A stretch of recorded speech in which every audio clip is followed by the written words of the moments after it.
Hey guys, welcome back. Today is my review of the e.l.f. Mineralized and Moisturizing Lipsticks. And this goes with the lip swatch video that I put up on Tuesday.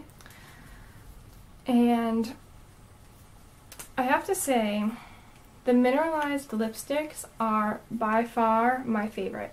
They come in this just straight black packaging.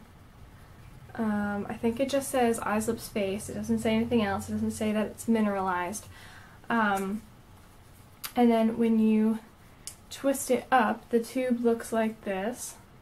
It just comes to like a little rounded point with like a little flat bit.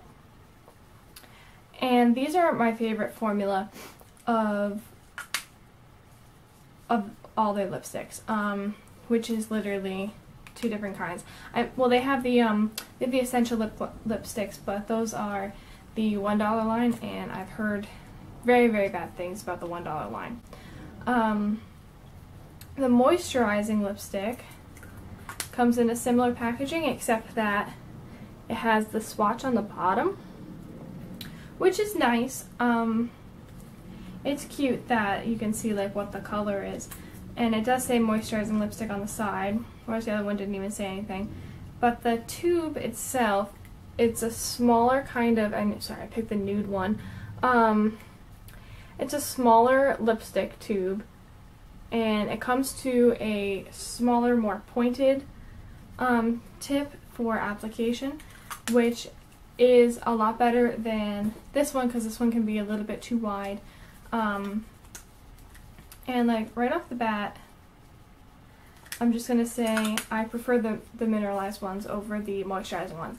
I am wearing one of the moisturizing ones on my lips today. It's in the shade Ravishing Rose. I don't use this one, Party in the Buff, because it's way too nude for me. But I would prefer to be wearing one of these. I'm just putting it on to really try it out. Because I have been a little bit biased towards the mineralized ones, but that's only because the moisturizing lipsticks are so incredibly moisturizing that it's almost a bad thing.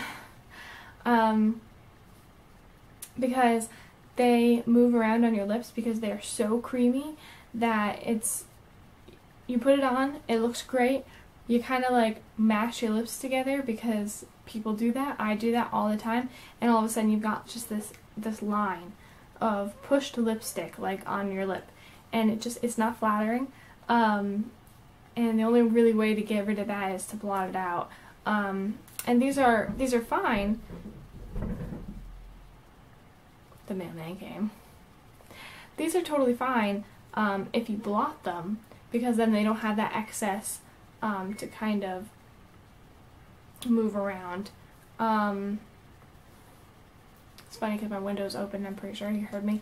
So the moisturizing lipsticks are fine if you blot them. You can't really let them sit by themselves, I feel like, at least personally for me, because they will move around on you.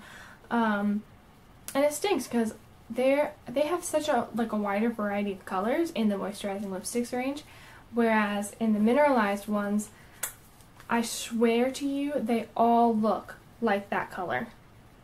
Like, I don't know what it is, but they all look like that.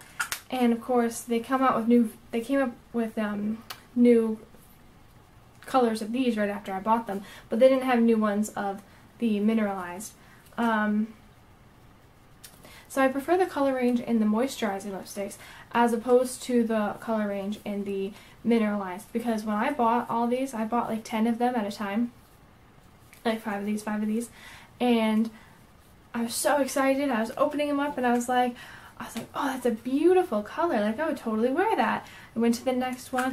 Oh, it's so similar. I'd still wear it. It's similar. I like that color. Go to the next one. I'm like, oh, it's the same color.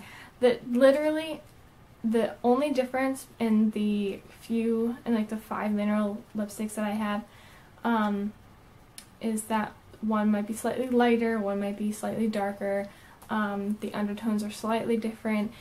It's not, I feel like e.l.f. could have done better. that's one downside to this. And the upside to this one is that it does have a huge variety of colors. They come with this really, really beautiful bright red, as you saw in my lip swatch video, pale pink, bright pink. I freaking love this color. They are $5 for the mineralized lipsticks and $3 for the moisturizing ones. So in my personal opinion, even e.l.f. thought that the mineralized ones are better because they're more expensive. So that's basically my review. I prefer the way that the mineralized almost has a matte finish to them. They don't necessarily have any kind of shine or gloss to them, but they're not exactly matte either. That being said, they don't move around and they feel really nice on your lips. You do have to exfoliate. I have found that these are not kind to unexfoliated and dry lips, because they just kind of catch on to those little flaky bits. But if you moisturize your lips, these go on so beautifully. Really the only problem I have with these is that this one moves around a bit. That's honestly the only thing. And maybe the shade range in this is kind of iffy at best. But I absolutely adore these lipsticks. I'm going to continue to use them and I'm going to continue to buy them. I hope you enjoyed this review. Please tune in next time.